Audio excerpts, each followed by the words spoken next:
Ibnu Al-Qayyim wrote in one of his books, Shifاء العليل, he says that sometimes people say, what is the wisdom of Allah creating Iblees? What is the hikmah in the creation of Iblees? And of what he says in his book is that Allah subhanahu wa ta'ala in His mercy, He manifested evil in a personality, in an entity. If Allah Azza wa Jal had willed, evil would not be in a particular entity. The fact that it is an entity, it actually makes you more conscious. It makes you more aware. You know what to fight. Fight shaitan. إِنَّ الشَّيْطَانَ لَكُمْ عَدُوٌ. Allah says, shaitan is your enemy. فَاتَّخِذُوهُ عَدُوًّا. Take him as your enemy. And of them is the wisdom of the story of our father Adam and Iblees. There is a wisdom that our father was seduced by Iblees. That Iblees caused the downfall of our father. Anybody who harms our family, we're angry at him. Anybody who makes fun of our family, anybody who brings distress to my father, to my mother, he becomes an enemy. So when the very entity Iblees caused our downfall, how can we not hate him?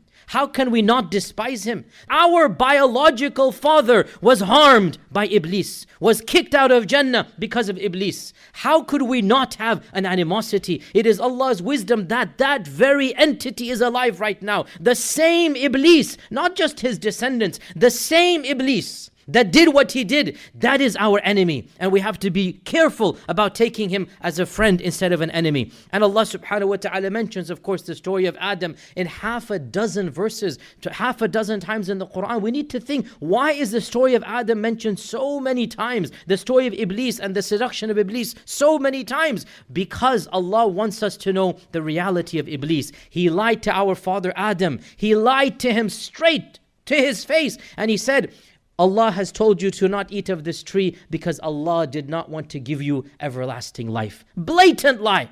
If you eat of this tree, you will live forever. Blatant lie. He lied straight to the face of Adam. And our father Adam, like us, we believed. Temporarily we believed. And he slipped like we slip when we believe Iblees. And Iblees then said, well, tough luck. I promised. Allah promised. You believe my promise instead of me. And in one of those verses, Allah says, that once Shaitan was kicked out, Shaitan said to Allah that قال ربي بما أغويتني لأقعدن لهم صراطك المستقيم. Ya Rabb, Iblees is saying, it's ironic, even Iblees acknowledges Allah as a Rabb, even though he seduces mankind in rejecting Allah as a Rabb. Think about that. Iblees himself acknowledges Allah as a Rabb. And Iblees makes dua to Allah, قال ربي. Iblees is saying, Rabbi. And because he's not stupid, he's not foolish. He knows Allah created him. He's not denying that, but he wants to let others deny what he himself believes. So he said, oh my Rabb, because of you now. Of course, Iblees blames Allah. Because of you, لَأَقْعُدَنَّ لَهُمْ صِرَاطَكَ الْمُسْتَقِيمِ. I will sit on the sirat al-mustaqim, that is your sirat.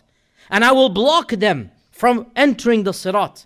ثم لآتينهم من بين أيديهم ومن خلفهم وعن أيمانهم وعن شمائلهم. And I'm going to attack from every angle, from the front, from the back, from the right, from the left.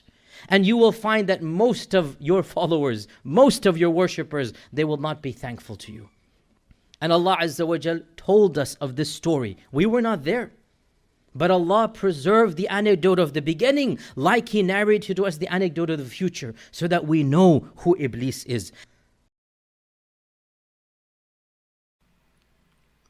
Please make special du'as for our patrons who made this possible by supporting us on Patreon. Insha'Allah.